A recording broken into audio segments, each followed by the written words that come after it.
Number 9 is Final Destination and its sequels, but more of the first one. I love the concept of this movie. Basically, cheating death and then death coming after you is ingenious. And also, in all the other, well, in the sequels and in the first one, it's very creative with the kills. Like, you could be totally, not doing anything dangerous, and something somehow kills you. Like, the light behind me could just, like, shatter and, like, burn me or electrocute me or something.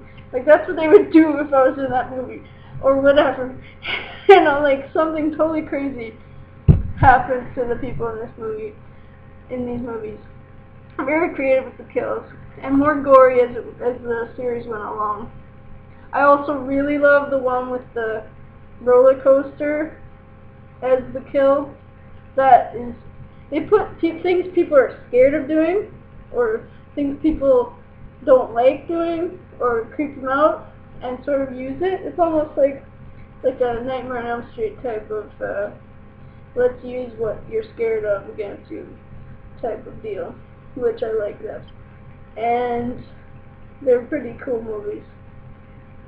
Next is Saw and its sequels. Now first I'm going to talk about the first Saw, because I find it totally different than the sequels in a way. What was scary about that movie was, well, most times you don't see movies where someone's kidnapped, put in a room, and like they basically have to kill themselves or saw off an arm or something, or a leg, to save their own life. And I also like the concept of you're in charge of saving your own life. Later on, the killers in the rest of the movies made it kind of impossible. Like, you have 60 seconds to freaking cut off your leg or something. Like, how can you even do something like that, in that amount of time? And then there was one where one of the characters made it like, even if they got it right in time, that they still didn't get to survive. It's pretty sick and sadistic movie. And they got sicker and sicker as the series went along. But the first one was genuinely scary, interesting. Had Ben Linus from Lost, who, by the way, I love that show, and maybe one day I'll do some kind of video about Lost. But anyway, I'm a super fangirl of everything in the world. Well, not everything, but lots of things. Anyways, back to Saw.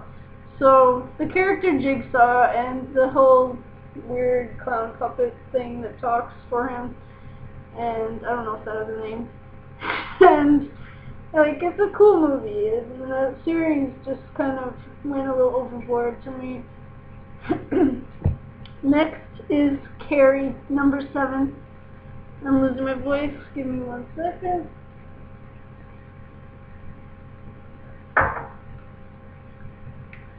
Carrie. Now, I love this movie because, well, any girl who's been to high school knows that it's a tough place to be either not popular or just not a cheerleader type or everyone's favorite bitch. So, I mean, I didn't really have it as bad as Carrie, but I can sort of relate to her problems in this movie in a way, and it'd be cool to have powers like hers. It's a pretty good movie, and it is older, and it's one of the few older horror movies that I really dig. So I can't watch it too often because I really hate seeing her get so abused by everybody in the school. It really pisses me off that, bullying is still a very big issue in real life for a lot of people, today in school and kids today. And Yeah, it's a tough subject matter, but I'm really glad that she does get to get her revenge, which is really cool. And the scene with the blood, and you feel so bad for her. Like, I couldn't stand seeing that stuff happen to her, you know. And her mother is such a bitch and crazy. So yeah, it is a scary movie, but it was more sad, in my opinion, than scary. Number 6 is The Exorcist. Why it's not number 1? It's older and it's been satirized, and it's not as scary as it used to be, so it's a little lower. But it's still high on my list anyways, because, I mean, that is freaking amazing, iconic. Like, I don't even think they've done anything as good as that with possession in a movie. Stigmata was pretty good possession, but like it wasn't as effective and as scary and as freaky as Exorcist. And having it happen to a little girl, you know, like, wow, I can't believe that happened to her. And yeah, all the crazy things and the head spinning around and like, what else happens?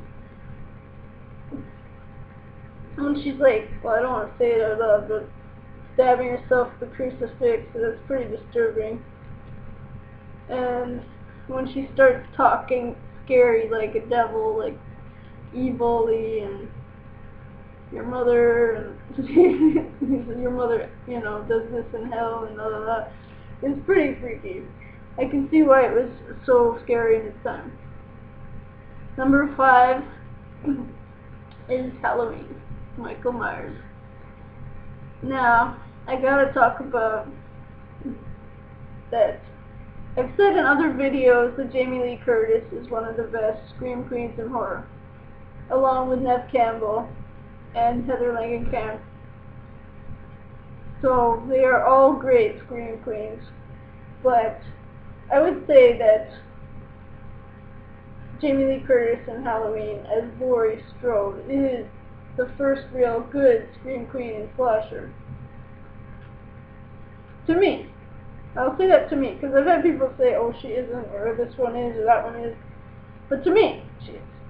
And, of course, Neve Campbell, who I will talk about later. Michael Myers is, to me, kind of boring, and, like Jason, doesn't talk, and his motive for killing is a bit weird. Like he's just nuts or something. And the Rob Zombie movies are fucked up and stupid, and I hate them. And they really screwed with the whole story, in my opinion, and they really screwed with the way Laurie's character was too. But they did explain his craziness to me a little more than some of the real Halloween movies. And I mean, the first Halloween is an iconic film. It inspired Scream. It inspired other movies. And any movie that inspires other great movies tells you a lot about how great that movie really is. So, and the score is amazing on that. The songs are great. The song, that specific, I can't do the song, but the signature song that they always play for Halloween is an iconic song. Number 4 favorite horror movie would be number 1. Should be number 1 actually, but I just have high favorites that I can't let go of.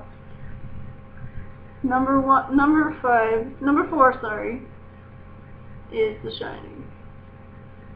Jack Nicholson is one of the best freaking actors ever, and he is so good in this movie. Like, I'm scared of him in this movie. I'm like, whoa, this guy's going totally crazy. And I sometimes wonder if he actually is crazy in real life, because he plays crazy pretty damn well. So just his great acting skill. But anyways, so Jack Nicholson as Jack Torrance is like slowly drifting into madness. And that crazy hotel is so fucking creepy. And those two little girls, will you come play with us? Will you come play with us? Like, oh my god, freaky. And the kid, even the little kid, is crazy, creepy. Like, like I know he's a victim, kind of, but like, he's creepy too. And the wife is creepy. Everything about this movie is creepy. And like the iconic scene where he breaks through the door, here's Johnny, and everything. It was, I mean, awesome. Totally awesome. And the whole place makes it even most creepy. He only kills one person, yet I find this movie so damn scary. Because that hotel is so creepy. And that woman he sees in the bathtub or whatever, that naked lady, and then she turns into this ugly, nasty lady. And there's so many creepy little weird moments. And you see, like, they turn a corner and they see something weird and they're like, what is that? There's so many great, scary, weird moments in it that make the atmosphere the real thing. And it's like the whole place is like haunting you